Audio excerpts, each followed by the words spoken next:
Hello, I'm Ross Atkins. Welcome to Outside Source and welcome to Hamburg on the eve of the G20. It's not overstating things to say this summit could shape how the world responds to one of its greatest problems. Angela Merkel and Donald Trump may well be the dominant personalities over the next couple of days. And Donald Trump is already here. He came in from Warsaw after giving a high-profile speech in which he had this warning about Western civilization. There are dire threats to our security and to our way of life. Since then, he's met with Angela Merkel here in Hamburg. We know they don't agree on many things, including climate change. We know the United States have withdrawn from the Paris Agreement. All others, or at least as far as we know, many others, are still committed to the Paris Agreement. International trade is likely to be another point of difference. This is today, with the EU and Japan agreeing on an outline for a major free trade agreement.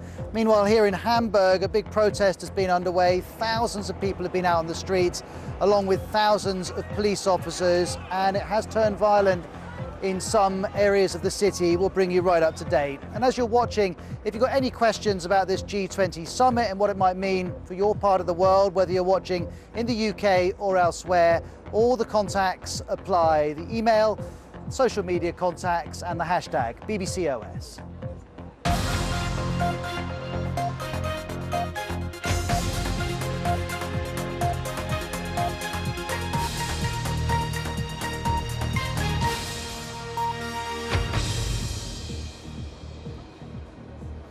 Well, there are three things that I should tell you before we do anything else on Outside Source. The first is the hum in the background is one of several helicopters which are hovering up and above a protest which has been playing out very close to where I'm speaking to you from in Hamburg. Along with that, there's been the wail of sirens, the beat of various techno sound systems, and the bangs of CS gas and pepper spray being used by the police. The second thing I should explain is if I'm looking in a slightly tropical surrounding, it's because I'm actually in the middle of a beach bar which has some palm trees. We chose it because it allows us to broadcast close to where this protest is taking place, as well as showing you the scale of Hamburg's port. And the third thing I should mention is that while all the world's most important and powerful leaders are here, two people are likely to dominate: the host, Angela Merkel, and her most high-profile guest, Donald Trump. And those two have already met in the last couple of hours. We know they have many differences. Angela Merkel has said recently that the world can no longer rely on the US. We know she says that tackling climate change is the #1 priority at this G20. We also know Donald Trump is pulling the US out of the Paris Climate Change Agreement. We'll have more on the protests and the politics in a moment. First of all, though, let's look back a few hours to a major speech that Donald Trump gave in Warsaw, and he got a great reception.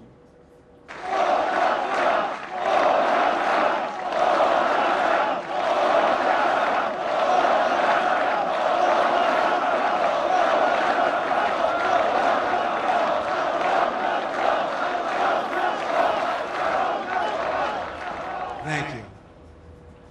There was effusive praise for Poland and for Poles, but there was also this stark warning.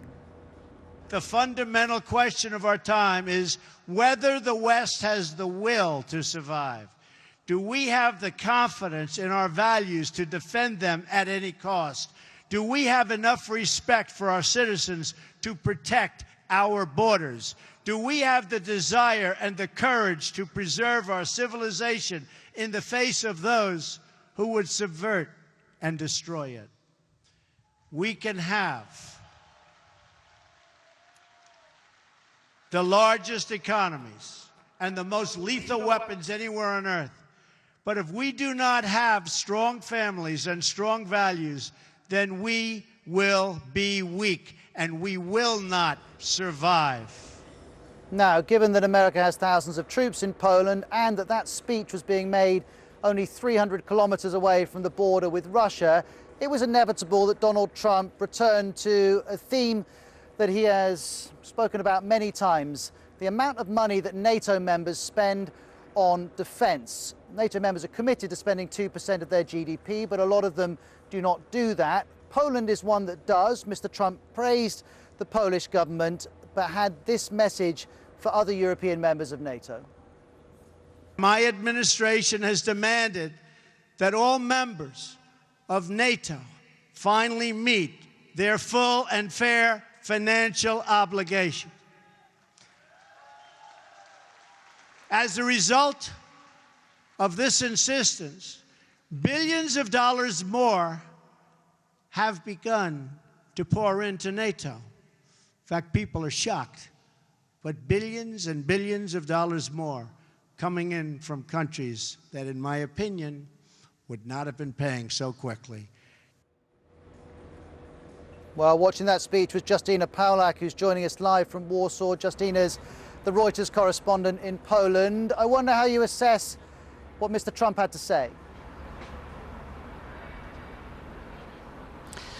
Well, I think, there was a lot of concerns coming up to this meeting that with Poland being a leading Eurosceptic voice in Europe, that President Trump would be trying to drive a wedge between the Polish government and the kind of the eastern part of the EU and the West. And I think he had a sort of a mixed message, really, praising the Poles for spending more than some of the Western Europeans on one hand,